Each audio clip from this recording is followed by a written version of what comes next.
So, you want to write in a new and exciting way. Okay, picture this. You're sitting in an antique typewriter, because why not? And you're typing and typing and typing, and suddenly you decide to skip a few chapters and write a chapter out of sequence, again, because why not? And you think to yourself, now how the fuck did I get here? Sit down, take notes, and I might just tell you.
Although an ancient technique, it's still used to great effect today.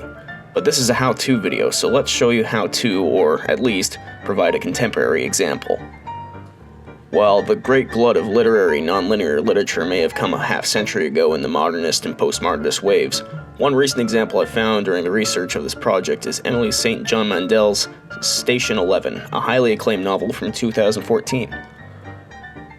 She's an Islander born and raised, and my copy's on the way. Just avoid the American version, they cocked it up. They set it in Chicago, for God's sakes.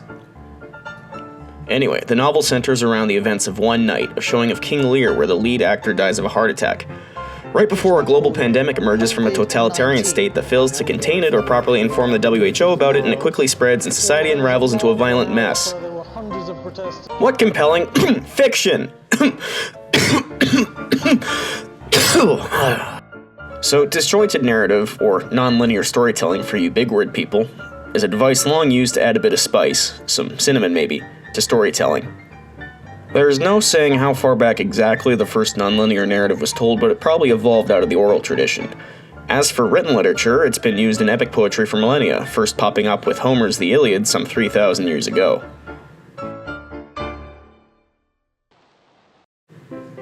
The biggest splurge of nonlinear fiction popped up right as the postmodernists were kicking the asses of the modernists and the whole idea of storytelling began to be broken apart and reduced to base components like some shitty, pretentious, fine dining meal.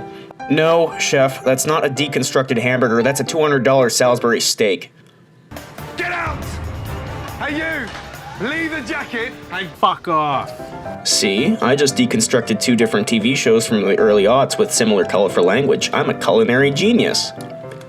Anyway, my 2 absolute all-time favorite novels are both non-linear narratives from this era. We already touched on my absolute favorite in the prologue, but my second favorite is Slaughterhouse-Five by Vonnegut. I read both these 2 novels in high school after reading nothing but naturalist and modernist linear novels, and these 2 changed my view of writing forever. But written literature isn't the only realm of the disjointed narrative. No. There is also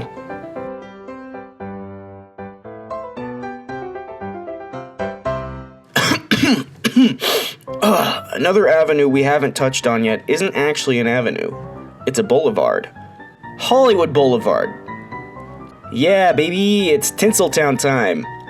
Because of film's visual medium, jumping between images and times and places and settings and different characters, nonlinear narratives are inherently cinematic. Great examples of nonlinear filmmaking have been around since Orson Welles' Citizen Kane in the 40s, but the most famous examples popped up in the 90s and the early aughts. Example like Nolan's Memento, Lynch's Mulholland Drive, and of course the king of nonlinear stylized violence, Tarantino's Reservoir Dogs, which hops between the moments before and after a robbery has gone horribly wrong. His most famous work, of course, is Pulp Fiction, the winner of the Best Original Screenplay in 1994, where he famously kills off one of the main characters halfway through to prove a point, and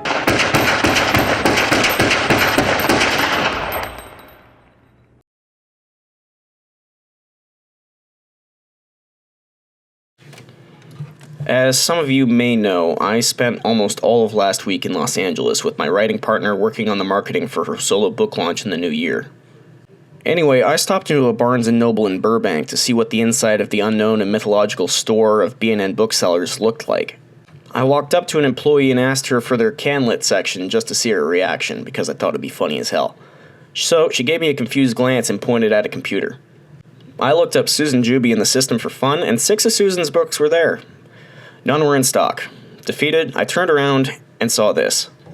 The cover of my favorite novel of all time, Heller's Catch-22.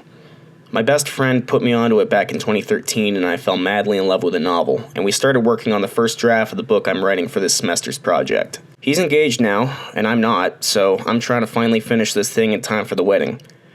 Catch-22 is the book that made me really fall in love with writing, and has had the biggest influence on me. It's the book that really drove me to pick this as my presentation. So, let's get to it.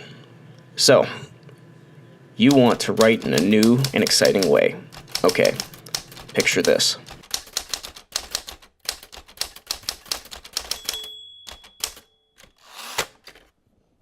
Great examples of non-linear filmmaking have been around since the 40s with Orwell's... No, it wasn't Orwell, you fucking idiot. It was... Wells. Orson Welles, Patrick, you friggin' moron.